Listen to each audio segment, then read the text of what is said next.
జల్ జమీన్ జంగల్ అను నినాదంతో నైజాం సర్కార్ గుండెల్లో రైళ్లు పరిగెత్తించి కంటి మీద కునుకు లేకుండా చేసిన గిరిజన గోండు వీరుడు.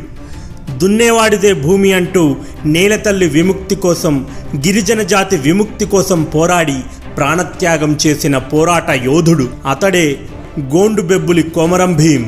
కొమరం భీం గిరిజన పోరాటానికి దారితీసిన పరిస్థితులు, కొమరం నైజాం సర్కార్పై మోగించిన జంగ్ సైరన్ పోరాట గాథను నైజాం సైనికులు కొమరం భీం వెంట్రుక కూడా పీకలేక చేతులెత్తేసిన సమయంలో సొంత కొలిమికి చెందిన ఓ గుంటెనక్క పొడిచిన వెన్నుపోటు వైనం గురించి ఈ వీడియోలో చూద్దాం. హాయ్ ఫ్రెండ్స్, నా పేరు ప్రశాంత్. రియల్ మిస్టరీస్ ఛానల్కి స్వాగతం, సుస్వాగతం. గోండు బెబ్బులి కొమరం భీం 1901వ సంవత్సరం అక్టోబర్ 22వ తేదీన గిరిజన ప్రాంతమైనటువంటి ఆదిలాబాద్ జిల్లా ఆసిఫాబాద్ తాలూకాలోని సంకెనపల్లిలో జన్మించాడు. మన రాష్ట్రంలో ఆదిలాబాద్ జిల్లాను పురాతన కాలంలో భీముడు హిడింబలకు జన్మించిన ఘటోత్కచుడు పరిపాలించినట్టుగా ప్రచారంలో ఉంది. ఇప్పటికీ గోండు జాతి సోదరీ సోదరులు తమను తాము ఘటోత్కచుడి వంశీకులుగా చెప్పుకుంటారు. ఆ ప్రాంతాన్ని ఒకప్పుడు గోండులు పరిపాలించినట్టు చారిత్రక ఆధారాలు కూడా ఉన్నాయి. పూర్వం 16వ శతాబ్దంలో తండ్రి మరణంతో అతి పిన్న వయసులో గద్దెనెక్కిన బీజాపూర్ సుల్తాన్ ఇబ్రహీం ఆదిల్ షా పేరు మీద ఆదిలాబాద్ జిల్లాకు ఆ పేరు వచ్చింది. మొదట్లో ఆదిల్షాబాద్గా పిలువబడే ఆ ప్రాంతం కాలగమనంలో ఆదిలాబాద్గా మారింది.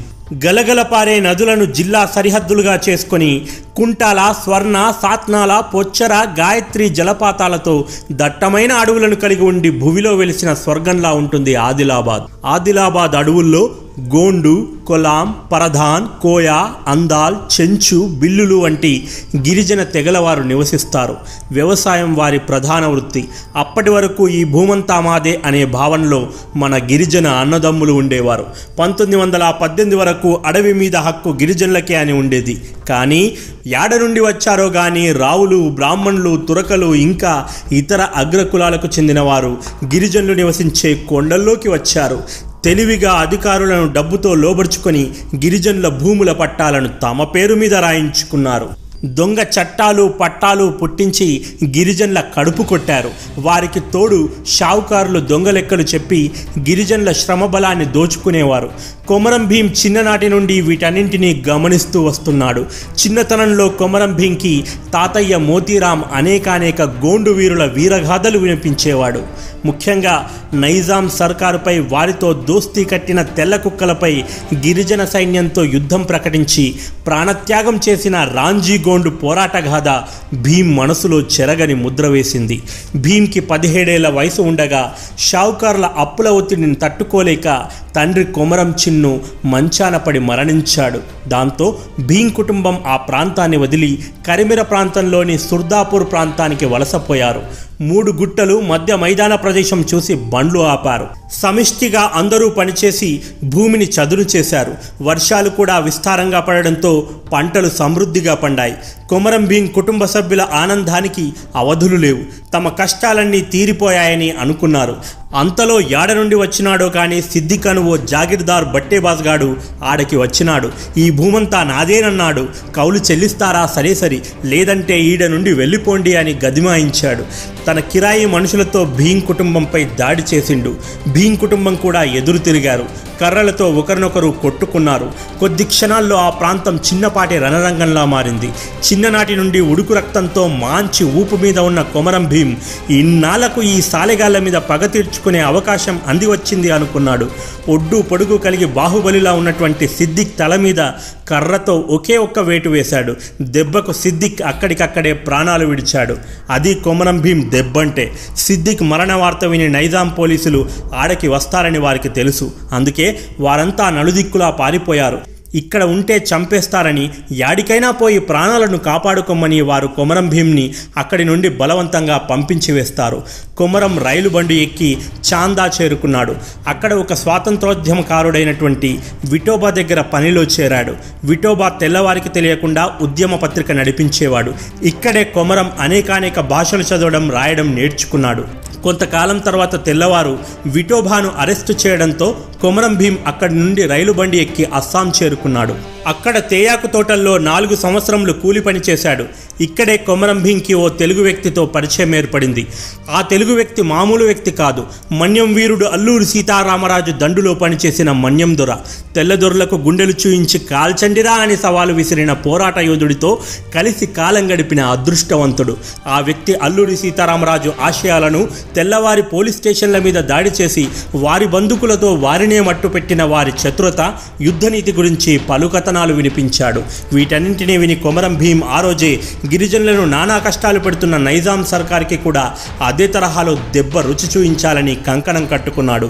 అక్కడి నుండి బల్లార్షా చేరుకొని కొంతకాలం గడిపి చివరికి గూడెం వైపు మళ్ళీ తిరుగు ప్రయాణం అయ్యాడు. కుటుంబ సభ్యులను కలుసుకొని గిరిజనుల గురించి ఆరా తీశాడు. వారి స్థితి మరింత అధ్వాన్నంగా తయారయ్యిందని, నైజాం సర్కార్ జాగీర్దారులు, అడవి సిబ్బంది అరాచకాలు మరింత పెరిగిపోయాయని, కనీసం ఆడబిడ్డల మాన ప్రాణాలకు కూడా కనీస భరోసా లేకుండా పోయిందని తెలుసుకుని కోపంతో రగిలిపోయాడు. అన్న ఒత్తిడితో లచ్చు పటేల్ అనే వ్యక్తి దగ్గర కొలువులో చేరాడు. కొమరం భీం తెలివితేటలను గ్రహించి భూతగాదాలను తెగ్గొట్టుకురమ్మని హైదరాబాద్కు పంపిస్తాడు లచ్చు పటేల్. కొమరం అక్కడ అమీన్ సాబ్కి అర్థమయ్యేలా చెప్పి లచ్చు పటేల్ భూముల పట్టాలు తిరిగిప్పిస్తాడు. ఈ విషయం తెలిసిన చుట్టుపక్కల గ్రామస్తులంతా కోర్టులో ఉన్నటువంటి భూతగాదాలు తేల్చడానికి సహాయం చేయవలసిందిగా కొమరం వద్దకు రావడం మొదలుపెట్టారు. కొమరం పాపులారిటీ నానాటికి పెరగసాగింది. లచ్చు పటేల్ తన గుమాస్తా కుమార్తె సోంభాయిని కొమరం భీంకిచ్చి పెళ్లి చేస్తాడు. కొద్ది రోజులకు భీం తల్లిదండ్రులు లేని ఓ అనాథ అయినటువంటి పైకుబాయిని లోకుల నుండి కాపాడడానికి 2వ వివాహం చేసుకుంటాడు. గోండువాల ఆచారం ప్రకారం పురుషులు 2-3 వివాహాలు చేసుకోవచ్చు. కాబట్టి సోంబాయి పైకుబాయిని సంతోషంగా చెల్లెలుగా స్వీకరిస్తుంది. రోజురోజుకి పెరిగిపోతున్న నైజాం నవాబుల ఆగడాలు చాలలేక చుట్టుపక్కల గ్రామాల వారంతా కొమరం భీంను ఆశ్రయించారు. కొమరం భీం పెత్తందారీ వ్యవస్థ కింద నలిగిపోతున్న గిరిజనుల విముక్తి కోసం జంగ్ సైరన్ జమాయించాడు. జల్ జమీన్ జంగల్ తమయే అంటూ సింహగర్జన చేశాడు. జోడ్ఘాట్ కేంద్రంగా మరో చుట్టుపక్కల 11 గ్రామాలను కలుపుకొని గోండు రాజ్యాన్ని ఏర్పరిచాడు. లడాయి తప్పక చేయాలి, ఆకలితో చచ్చే కన్నా కొదమసింహాల్లా పోరాడి చద్దాం అంటూ గిరిజన గ్రామాలు కొమరం భీం నాయకత్వంలో పోరుబాట పట్టాయి. రోజురోజుకి ఉద్యమం ఉధృత రూపం దాల్చింది. ఇక లాభం లేదనుకుని జంగ్లాత్ అమీన్ సాబ్, స్థానిక జాగీర్దారులు తహసీల్దార్ అబ్దుల్ సత్తార్ని కలిశారు.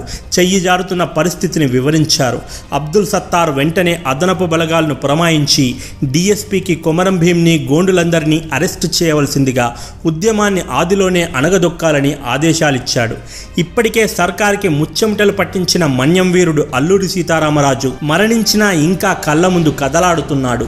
ఇక ఈ కొమరం మరో అల్లూరిగా మారాడంటే మన పని అయిపోయినట్లే. ఈ దట్టమైన అడవుల్లో కొండ, కోన, వాగు, వంక, రాయి, రప్ప, చెట్టు, చేమ, దుక్కి, చేను అణువణువు కొమరం భీంకి బాగా తెలుసు. కొమరం గెరిల్లా దాడులను మన వాళ్ళు తట్టుకోలేరు. కావున ఎలాగైనా కొమరం భీంను మట్టు పెట్టాలని వారు పథకం రచించారు. కానీ కొమరం మాత్రం తన చివరి ప్రయత్నంగా హైదరాబాద్ వచ్చి నిజాం ప్రభువును కలిసే ప్రయత్నం చేశాడు. కానీ నడుమ ఉన్న చెంచాగాళ్ళు కొమరంను నిజాంతో కలవనీయలేదు. ఇక లాభం లేదనుకొని కొమరం భీం తిరిగి వచ్చి ఇక పోరాటమే అని ఆయుధం పైకెత్తాడు. మిగతా గిరిజనులు కూడా కొమరంతో చెయ్యి కలిపారు. ఇది గోండు రాజ్యం, ఇక్కడికి ఎవడొచ్చినా మళ్ళీ ప్రాణాలతో వెళ్ళలేడు. మా రాజ్యాన్ని మేమే పరిపాలించుకుంటాం, కాదని ఎవడన్నా ప్రాణాలు దక్కవు అంటూ సర్కార్కి వర్తమానం పంపారు. ఈ గోండు నా కొడుకులకు ఎంత ఖండకావరం అంటూ జాగీర్దారులంతా ఒంటికాలుతో లేచారు. నైజాం నవాబులకు చెంచాగా ఉంటూ సొంత జాతికి ద్రోహం చేస్తున్న కుర్దు పటేల్ అను జాతి ద్రోహికి కొమరం భీం స్ట్రాంగ్ వార్నింగ్ ఇచ్చాడు. ఈటెలు, బాణాలు, బర్షెలు, గొడ్డళ్ళు, తుపాకులు, గొట్టాలు తయారవుతున్నాయి. ఇవి కాక రాయి, రప్ప, తాడు, కర్ర, బిందె లాంటి ఏ ఒక్క వస్తువును కూడా ఆయుధంగా వాడడానికి వారు వెనుకాడడం లేదు. అన్నింటినీ సిద్ధం చేసుకున్నారు. పోలీస్ స్టేషన్లపై గెరిల్లా దాడులు చేసి తుపాకులు సంపాదించారు. కొమరం భీం వారికి తుపాకీ ఎలా వాడాలో ట్రైనింగ్ ఇస్తున్నాడు. గిరిజనుల మనోధైర్యం ఆకాశానికి చేరుకుంది. కాకిలా 100 ఏళ్లు బ్రతికే బదులు హంసలా కొన్ని నెలలైనా బ్రతికితే చాలనుకున్నారు. అంతలో ఆ ప్రాంతానికి ఓ సబ్ కలెక్టర్ నైజాం సర్కార్ తరపున చర్చలకు వచ్చాడు. చర్చలు విఫలమయ్యాయి. ఇక రణమే. నైజాం సర్కార్ పెద్ద ఎత్తున దాడికి సిద్ధమయ్యిందని, సైన్యం ఆగమేఘాల మీద మన వైపు వస్తుందని కొమరం భీంకి కబురు అందింది. తుడుం మోగింది. జై రగల్ జెండా అంటూ నినాదాలు చేయడం మొదలుపెట్టారు. 10 రోజులయ్యింది. యుద్ధం సంగతి దేవుడెరుగు. అసలు కొమరం భీం నాయకత్వంలో యుద్ధానికి సిద్ధంగా గిరిజన సేనలు ఉన్నటువంటి జోడెఘాట్కి దారిని కూడా నైజాం నాయాళ్లు కనుక్కోలేకపోయారు. భీం సైన్యంలోని గిరిజన నాయకులు కొదమసింహాల్లా పొలిమేరల్లో కాపు కాస్తున్నారు.